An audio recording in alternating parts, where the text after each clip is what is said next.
Le sionisme chrétien est la croyance la plus néfaste aux États-Unis. Ayant grandi endoctriné dans l'Église chrétienne évangélique, je peux vous promettre que les profondeurs de cette idéologie insidieuse sont bien plus profondes que vous ne le pensez. Ayant été élevé dans l'idée de me qualifier de sioniste dès mon enfance, je lève le voile sur ce mouvement théologique et politique pour retracer ses racines depuis la réforme protestante en Europe jusqu'au génocide moderne qui se poursuit encore en Palestine. Si l'on vous a appris à soutenir Israël quoi qu'il arrive, voici la leçon d'histoire que vous n'étiez pas censé entendre. Bienvenue à nouveau dans le Casey Malone Show. Je m'appelle Casey Malone et je suis ravi que vous soyez là. J'ai fait beaucoup de recherches sur le sionisme chrétien, alors j'ai pensé qu'il serait temps de faire une série en 3 parties pour plonger dans ce mouvement politique et théologique. Pour le contexte, j'ai été élevé dans l'église chrétienne évangélique ici à Tulsa, dans l'Oklahoma. J'ai fréquenté un lycée privé biblique affilié à une méga-église. Je lisais ma Bible tous les jours. Je priais en langue. Je croyais aux prophéties de la fin des temps décrites dans le livre de l'Apocalypse. J'étais censé faire tout cela. Et en me déconstruisant de cette vision du monde, Do not fall for Botana scams. Is the oil like really working? If your Botana oil looks like this, you got scammed. Botana oil comes only from Honduras, but sadly, there are so many fakes from China. So how can you tell if it's real? So I ordered some of the cheap copycat Botana oil off Amazon, thinking I was gonna get the same quality for less. Girl, was I wrong? Look how it arrived in the mail.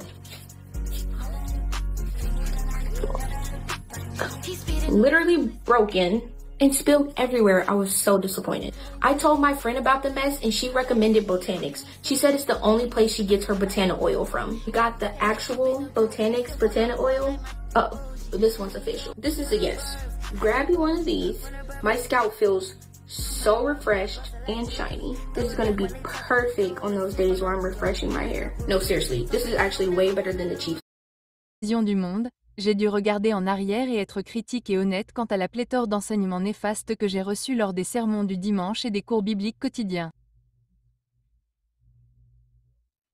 Plus je déconstruisais, plus j'en suis venu à accepter le fait que je crois que l'aspect le plus néfaste du christianisme est le sionisme chrétien. La raison en est l'immense préjudice et la violence réelle engendrée par ce système de croyance. Ce n'est pas le seul préjudice et la seule violence commis au nom de Jésus-Christ ou de la divinité patriarcale du Dieu abrahamique. Mais de nos jours, c'est le cas le plus extrême, car trop de personnes dans ce pays sont devenues complices, voire carrément favorables, de l'état d'apartheid d'Israël et de son génocide contre les Palestiniens. Il y a beaucoup de choses à aborder concernant le sionisme chrétien. Encore une fois, au départ, je n'allais consacrer qu'un seul segment à ce sujet, mais plus je rassemblais d'informations, plus je me rendais compte qu'il me faudrait beaucoup de temps et d'efforts pour le couvrir complètement. Donc, pour ce premier segment, nous allons nous concentrer sur les origines théologiques réelles de la croyance elle-même.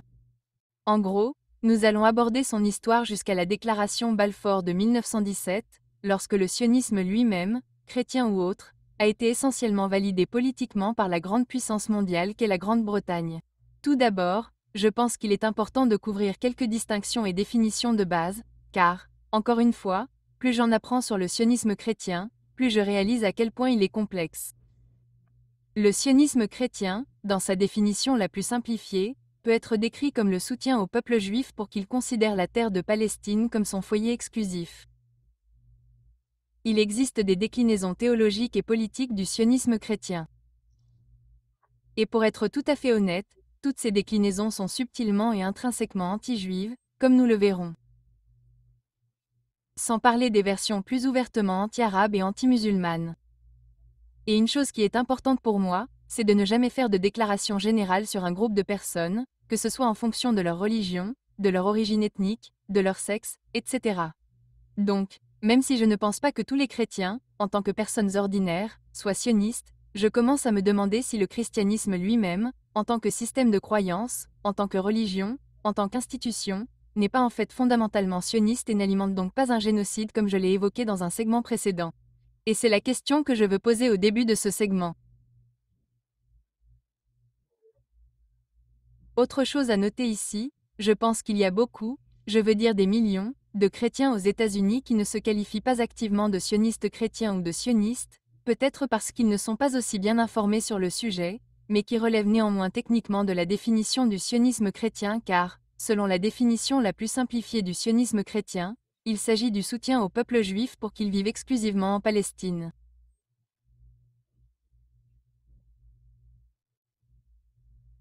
Et selon l'étude du paysage religieux menée par le Pew Research Center en 2013, 55% des chrétiens pensent que Dieu a fait don de la terre d'Israël au peuple juif.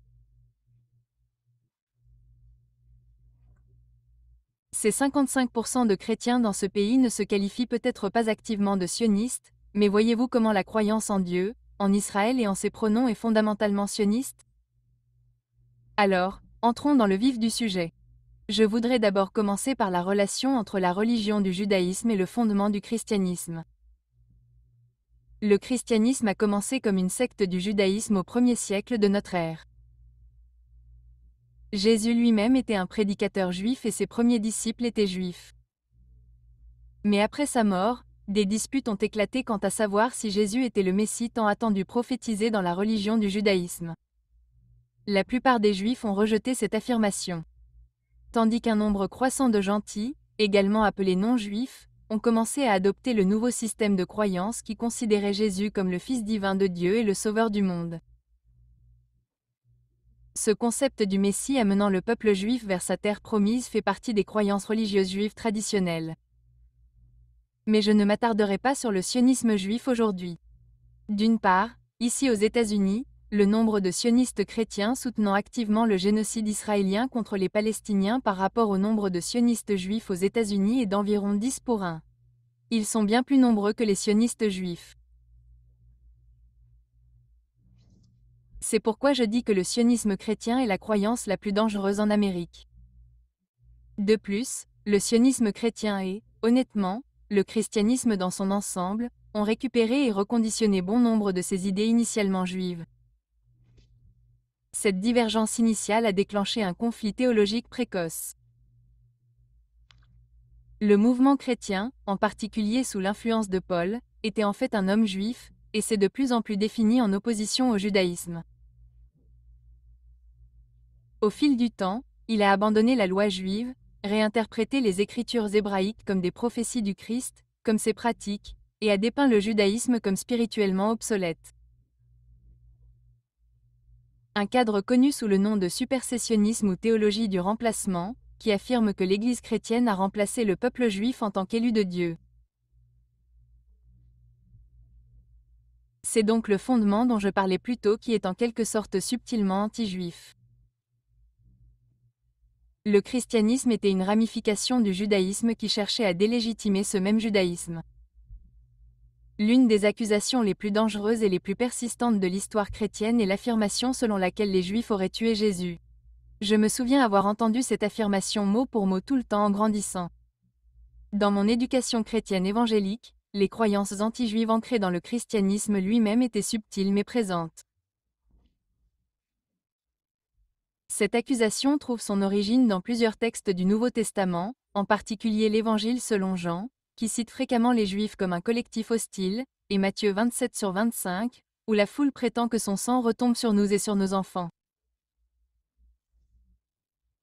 Ce cadrage a conduit à des siècles d'antijudaïsme chrétien, notamment des conversions forcées et une marginalisation sociale. Il est important de noter qu'historiquement, Jésus a été exécuté par l'Empire romain, une puissance coloniale brutale.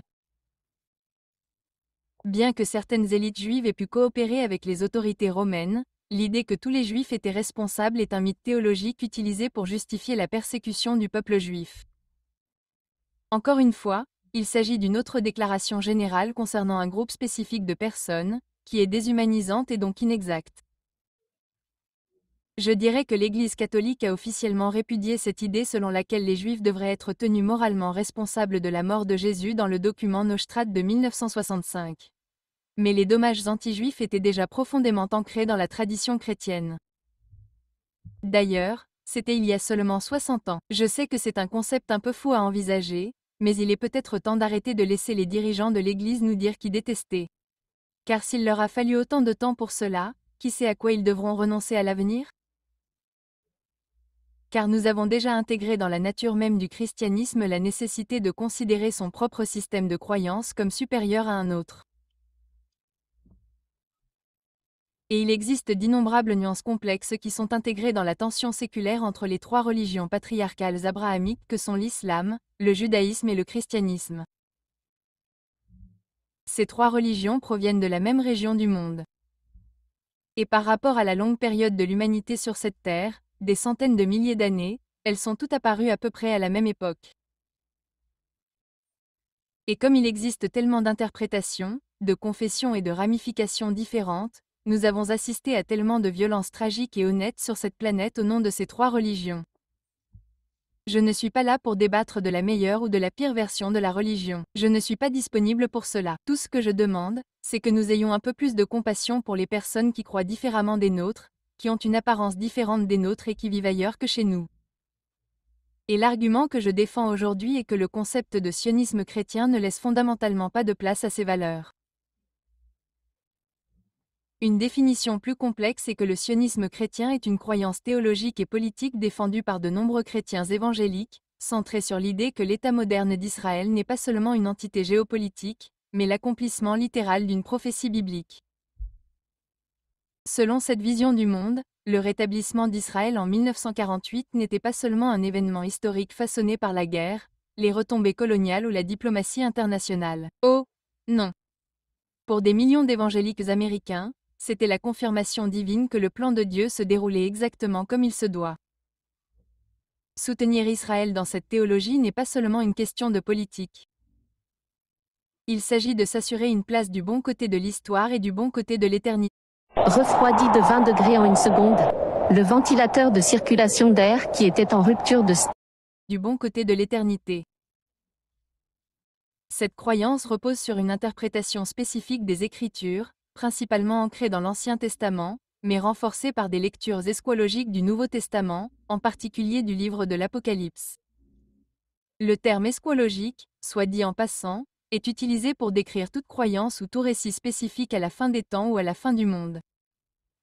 J'ai longuement parlé de la manière dont la mythologie chrétienne interprète la possible fin du monde dans des segments précédents de l'émission de Casey Malone. Les évangéliques citent souvent des versets comme Genèse 12/3, « Je bénirai ceux qui te béniront et je maudirai ceux qui te maudiront », comme un mandat pour un soutien politique indéfectible à Israël.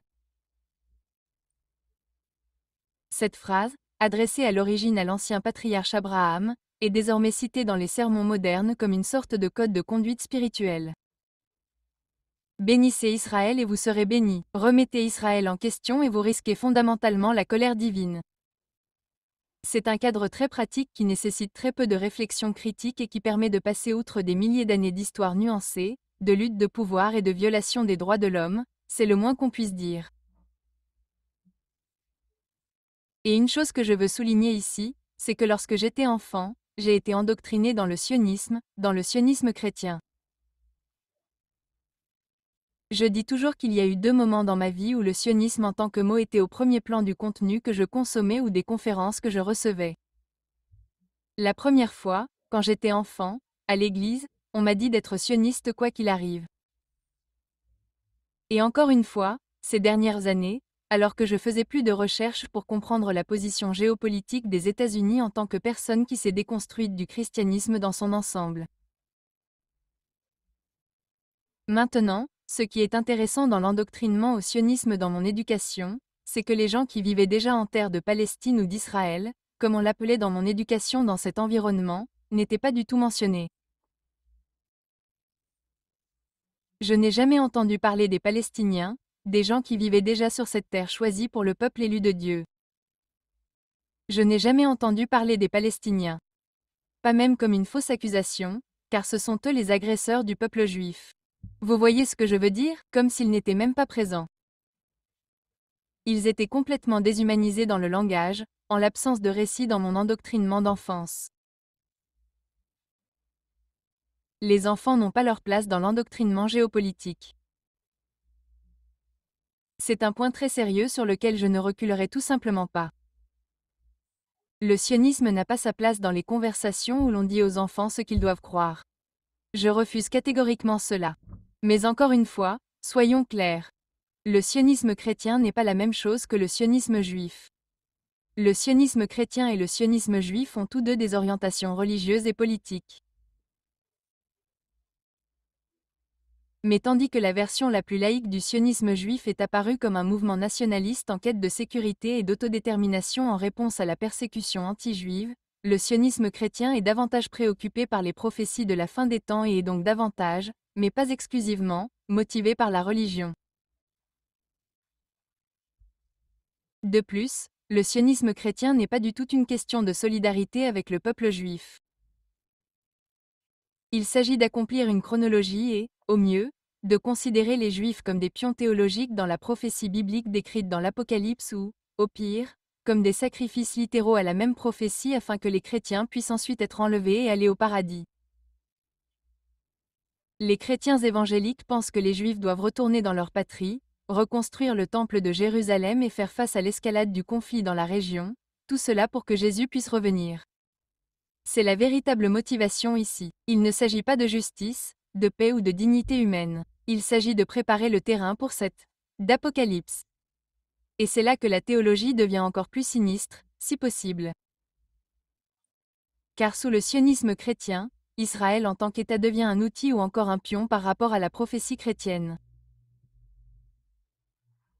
Et la vie de vraies personnes, la plupart des Palestiniens, deviennent des dommages collatéraux dans un récit religieux qui donne la priorité à la prophétie plutôt qu'à la paix.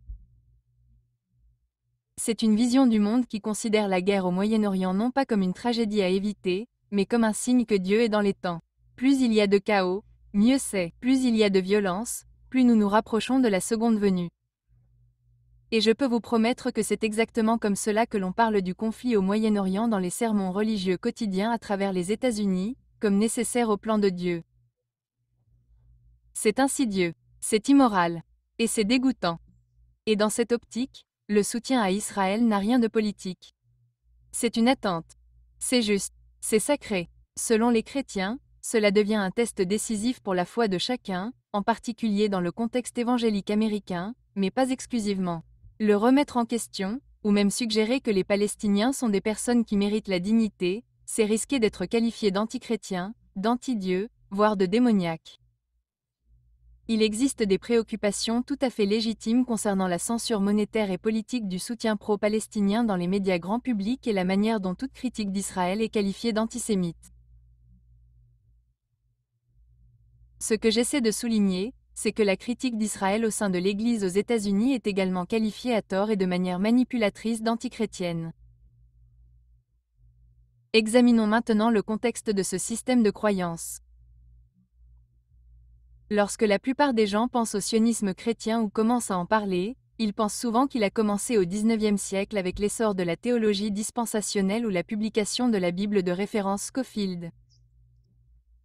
Nous aborderons ces sujets plus tard dans ce segment. Mes premières recherches sur le sionisme chrétien ont commencé de la même manière. Mais selon l'historien et théologien Robert O. Smith, les racines du sionisme chrétien sont bien plus profondes, remontant à la réforme protestante au XVIe siècle. Dans son livre, More Desired Than On Salvation, Smith dévoile une imagination théologique bien plus ancienne qui a jeté les bases de la vision du monde chrétienne sioniste bien avant l'Israël moderne ou même la période des Lumières en Europe. Je n'ai pas lu ce livre moi-même, mais il est sur ma liste et j'ai lu de nombreux résumés pour préparer ce segment. Ainsi, pendant la Réforme, des personnalités comme Martin Luther, nous en avons entendu parler, n'est-ce pas? Et John Bale étaient aux prises avec un monde religieux et politique en rapide mutation. Ils étaient confrontés à ce que Smith appelle une double menace. D'un côté, le pouvoir institutionnel de l'Église catholique romaine et de l'autre, la force militaire en progression de l'Empire ottoman dont les armées atteignirent les portes de Vienne du vivant de Luther. Dans ce contexte apocalyptique angoissant, les réformateurs protestants commencèrent à développer un cadre échéologique qui considérait l'histoire du monde comme une bataille cosmique entre les forces de Dieu et les ennemis de l'Évangile. Et dans ce drame imaginaire, les Juifs se virent attribuer un rôle crucial, bien que largement symbolique. La relation de Luther avec les Juifs était complexe et profondément anti-juive. Au début de sa carrière, il exprimait l'espoir que les Juifs se convertiraient à sa version pure du christianisme.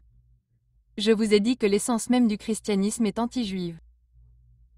Lorsque cela ne s'est pas produit, il est devenu amer et a publié des ouvrages terribles, comme sur les Juifs et leurs mensonges, qui ont eu une influence sur des siècles de théologie anti-juive. Et tandis que Luther traitait avec de véritables communautés juives et nourrissait des attitudes toxiques à leur égard, d'autres réformateurs anglais comme John Bale imaginaient les Juifs davantage comme de simples concepts abstraits, ce qui est également déshumanisant.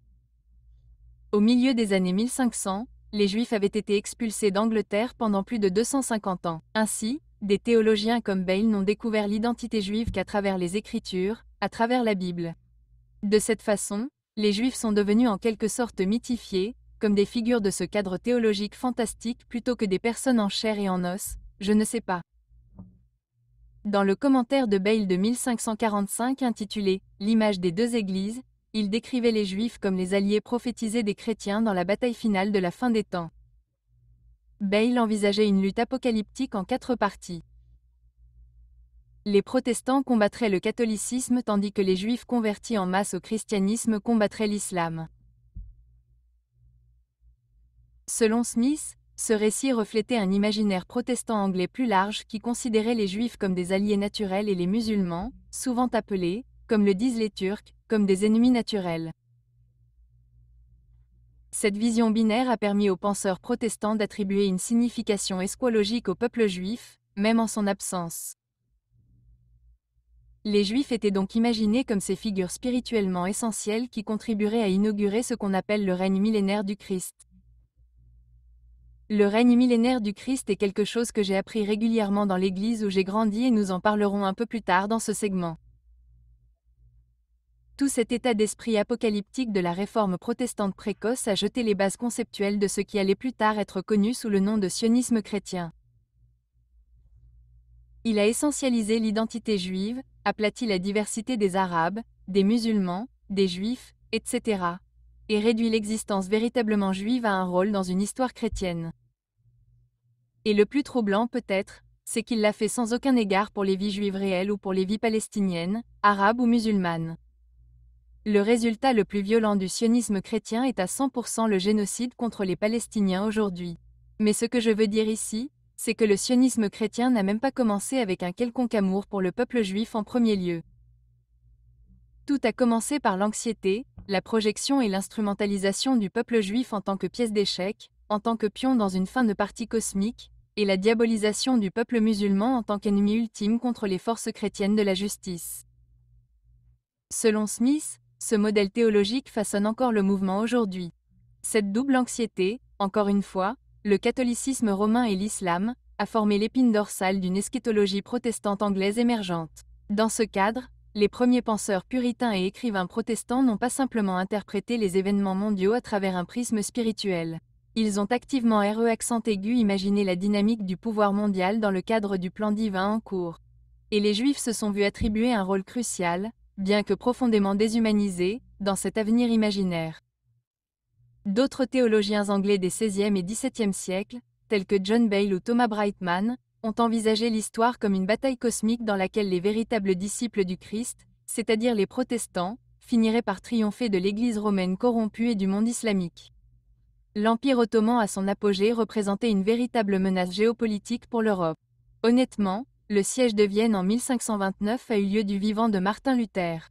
Et les armées islamiques n'étaient pas considérées uniquement comme des ennemis militaires, mais aussi comme des adversaires spirituels, des agents de l'Antéchrist ou même de Gog et Magog dans le livre de l'Apocalypse. C'est quoi ce bordel? Et dans ce climat de peur, les protestants cherchaient des signes d'espoir. Et dans un monde de plus en plus interprété à travers la typologie biblique dans l'imaginaire protestant, les Juifs rejoindraient le combat aux côtés de la véritable Église contre la Babylone catholique et l'Ismaël musulman. C'est tout un truc, c'est insensé. L'idée n'était pas de renvoyer les Juifs en Palestine par souci éthique de leur survie. C'est là que je veux en venir. C'était parce que la théologie protestante de la fin des temps l'exigeait. C'était une stratégie. Ce désir apocalyptique de restauration juive a contribué, premièrement, à rendre justes les ambitions coloniales des personnes au pouvoir. Deuxièmement, à justifier la dite expansion impériale et, troisièmement, à consacrer spirituellement toutes les actions politiques menées au nom du système de croyances religieuses choisi par la majorité du peuple. Et bien que les noms et les frontières aient changé, la logique sous-jacente de toute cette instrumentalisation, l'utilisation du peuple juif pour combattre le peuple musulman, pour satisfaire les croyances du peuple chrétien, tout cela continue de résonner dans la rhétorique sioniste chrétienne d'aujourd'hui. Revenons à Robert O. Smith. L'une de ses contributions les plus importantes à l'étude du sionisme chrétien est son argument selon lequel la première expression politique concrète de l'idéologie remonte non pas à l'Amérique du XXe siècle, ni même au dispensationalisme du XIXe siècle, mais à 1649, au milieu de la guerre civile violente et chaotique qui a ravagé l'Angleterre. Cette année-là, Johanna et Ebenezer Cartwright, une mère anglaise et son fils vivant à Amsterdam, ont soumis une pétition au conseil de guerre d'Oliver Cromwell, demandant au gouvernement anglais d'aider activement au rapatriement du peuple juif en Terre Sainte. Leur pétition était une demande politique fondée sur une attente prophétique et une crise réelle. Selon Smith, ce moment est historiquement important car il marque la transition de l'imagination apocalyptique à l'activisme politique organisé, qui est une caractéristique déterminante du sionisme chrétien moderne. La pétition de Cartwright présentait la réinstallation des Juifs en Palestine comme une étape nécessaire à la rédemption de l'Angleterre. En ce sens, cela n'avait rien à voir avec la Bible, n'est-ce pas, mais ils étaient prêts à utiliser les écritures bibliques pour répondre à leurs besoins personnels. À l'époque, le pays était plongé dans une guerre civile brutale entre les royalistes et les forces parlementaires, et l'anxiété religieuse était forte. Dans la pétition, les Cartwright affirmaient qu'aider les Juifs à retourner sur leur terre ancestrale permettrait non seulement d'accomplir les promesses de Dieu à Abraham, Isaac et Jacob, mais aussi de permettre à l'Angleterre de gagner la faveur divine et, surtout, de mettre fin aux conflits internes. Ils écrivaient que si l'Angleterre aidait dans cette entreprise, je cite, « La colère de Dieu s'apaiserait grandement envers vous. » Il s'agit d'une théologie à connotation politique, une forme d'évangile de la prospérité où la faveur géopolitique de Dieu est conditionnée à l'accomplissement de tâches prophétiques. J'ai déjà parlé de l'évangile de la prospérité en détail. Smith souligne que ce moment est plus qu'une curiosité théologique. C'est un tournant dans l'histoire du sionisme chrétien. Car jusqu'à présent, les écrits protestants sur la restauration juive étaient principalement spéculatifs ou dévotionnels, n'est-ce pas? Imaginez les Juifs comme des alliés dans la lutte cosmique entre le bien et le mal, tout cela. Mais avec la pétition Cartwright, cette théologie prend une forme coloniale et impériale.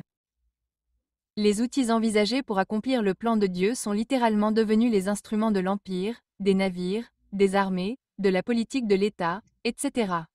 Le fait que les Cartwright écrivaient depuis Amsterdam, une ville où les Juifs étaient autorisés à vivre ouvertement après des siècles de persécution ailleurs en Europe est également révélateur. Vivant dans une société plus pluraliste sur le plan religieux, ils étaient en contact direct avec les communautés juives réelles. Mais leur motivation restait ancrée dans les priorités théologiques chrétiennes, et non dans l'autodétermination juive. Leur proposition de relocaliser les Juifs n'était pas née de la solidarité. C'était une tentative d'utiliser le pouvoir impérial pour manipuler la faveur divine, un schéma qui s'est honnêtement répété tout au long de l'histoire du sionisme chrétien. Tout cela révèle donc ce que Smith identifie comme le caractère essentiel du sionisme chrétien. Qu'il ne s'agit pas seulement d'interprétation biblique. Il ne s'agit pas du tout de spiritualité, mais d'action politique littérale, en particulier d'action politique menée au nom de ladite théologie. En plaçant ce mouvement en 1649 comme point d'origine de l'activisme sioniste chrétien, Smith remet en question le cadre étroit qui considère le sionisme chrétien comme un phénomène moderne ou américain. Il s'agit plutôt d'un projet impérial depuis le début. Cela inclut également le lobbying chrétien américain du XIXe siècle, comme celui de William Blackstone, qui a mêlé piété évangélique et ambition politique lorsqu'il a fait circuler son célèbre Blackstone Memorial en 1891. Une pétition signée par des rédacteurs en chef de journaux, des juges de la Cour suprême et d'autres élites américaines qui appelaient à la réinstallation des Juifs en Palestine des décennies avant que le sionisme politique ne prenne réellement forme formelle. Mais Smith nous aide également à comprendre le sionisme chrétien contemporain, en particulier dans ses formes les plus visibles et les plus influentes politiquement, qui organise activement, financent, font pression sur le Congrès et façonnent la vision du monde des électeurs. Ils sont engagés dans une action politique motivée par la religion, en particulier la conviction que le soutien au contrôle juif d'Israël et de la Palestine est conforme au plan de Dieu. Il est important de noter que le sionisme chrétien ne se limite pas à une seule confession ou tradition théologique. Bien qu'il soit souvent associé au protestantisme fondamentaliste ou évangélique, en particulier à travers le prisme du dispensationalisme prémillénariste, il est également apparu dans les théologies protestantes traditionnelles et même catholiques, en particulier dans les contextes post-Holocauste. Les penseurs chrétiens libéraux qui mettent l'accent sur la réconciliation judéo-chrétienne ont parfois adopté une position sioniste non pas par espoir échéologique, donc c'est un peu mieux, j'imagine, mais par désir d'expier l'antisémitisme chrétien. Le résultat est malheureusement le même, cependant. Un soutien politique au contrôle juif sur une terre précédemment occupée au détriment des droits, de la sécurité et de la souveraineté des Palestiniens. En redéfinissant le sionisme chrétien comme une forme de théologie politique plutôt que comme un simple système de croyance, nous pouvons voir que le sionisme chrétien est une impulsion œcuménique et impériale profondément enracinée qui a façonné l'histoire du monde. Et en plaçant l'action politique au cœur de la définition, nous pouvons examiner non seulement ce que croient les chrétiens, mais aussi ce que ces croyances les poussent à faire dans le monde réel. C'est pourquoi je dis toujours, peu importe ce que vous croyez, ce qui m'importe, c'est ce que vos croyances font aux habitants de cette planète. Passons maintenant à autre chose. Le sionisme chrétien est également enraciné dans un cadre théologique du XIXe siècle appelé dispensationalisme. D'abord popularisé par John Nelson Darby, il a ensuite été canonisé dans les annotations de la Bible de référence Scofield. Selon cette théologie, l'histoire est divisée en dispensations distinctes et nous vivons désormais dans la dernière. Autrement dit, on les appelle simplement des périodes de l'histoire. Pour que la fin des temps commence, selon cette théologie, Israël doit être restauré en tant que nation. Le peuple juif doit retourner dans son pays, et un temple reconstruit doit finalement être érigé à Jérusalem. J'ai mentionné tout cela plus tôt. Ce n'est qu'alors que l'enlèvement peut avoir lieu, déclenchant une tribulation de 7 ans, une guerre mondiale et la seconde venue éventuelle du Christ. Encore une fois, rien de tout cela ne concerne la libération juive. Il s'agit d'utiliser l'État juif comme un tremplin vers le salut chrétien sur le dos des peuples musulmans ou arabes. En pratique, cela signifie que les sionistes chrétiens soutiennent l'État d'Israël non pas pour ses politiques, ni pour son peuple, mais pour ce qu'ils pensent qu'Israël représente dans le plan de Dieu.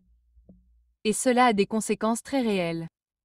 Les groupes de pression sionistes chrétiens comme les Chrétiens unis pour Israël de John Hagee exercent une influence énorme sur la politique étrangère des États-Unis. Le CUFI est devenu l'une des organisations politiques chrétiennes les plus puissantes de Washington, contribuant à façonner des décisions telles que le transfert de l'ambassade des États-Unis à Jérusalem par l'administration Trump en 2018. Un acte largement condamné par les dirigeants internationaux mais célébré par les évangéliques comme une étape prophétique. La dissonance est franchement frappante.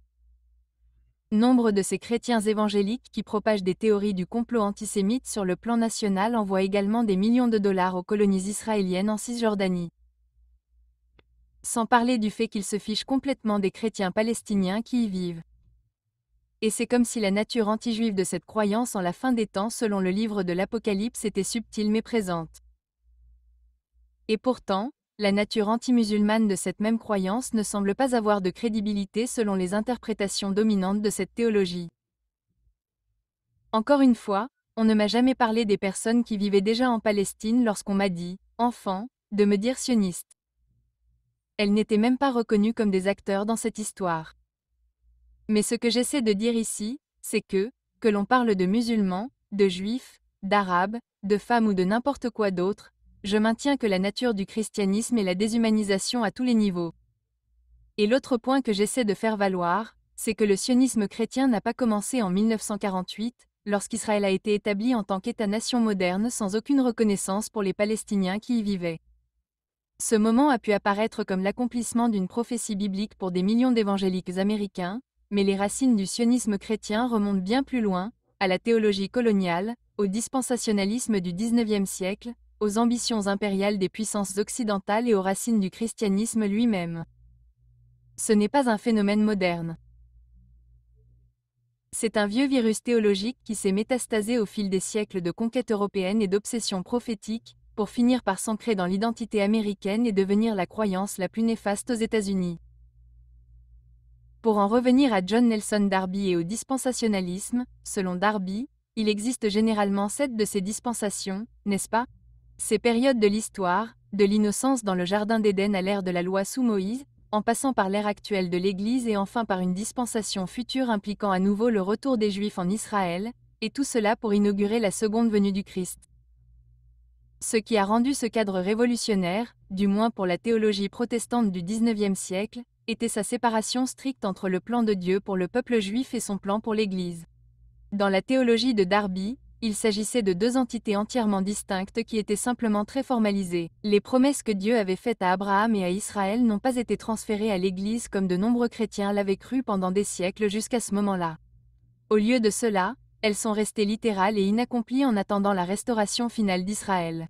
C'est pourquoi le christianisme a évolué vers la croyance en la restauration au fil du temps. Darby est également apparemment la personne qui a introduit le concept de l'enlèvement. Ce n'était pas une croyance chrétienne traditionnelle. Cela venait directement des interprétations de Darby, apparemment de la première épître aux Thessaloniciens 4 et du livre de Daniel. Je n'en ai aucune idée. Je n'ai littéralement pas ouvert ma Bible depuis 10 ans. Je ne veux plus jamais le faire. Quoi qu'il en soit, les idées de Darby seraient peut-être restées une curiosité marginale sans ses visites aux États-Unis au milieu des années 1800. Le public américain, en particulier les revivalistes et les églises frontalières, ont été captivés par ces chronologies et ces tableaux de la fin des temps, comme la raison pour laquelle les États-Unis sont si obsédés par la fin du monde. Vous m'avez embrouillé, je n'en ai aucune idée.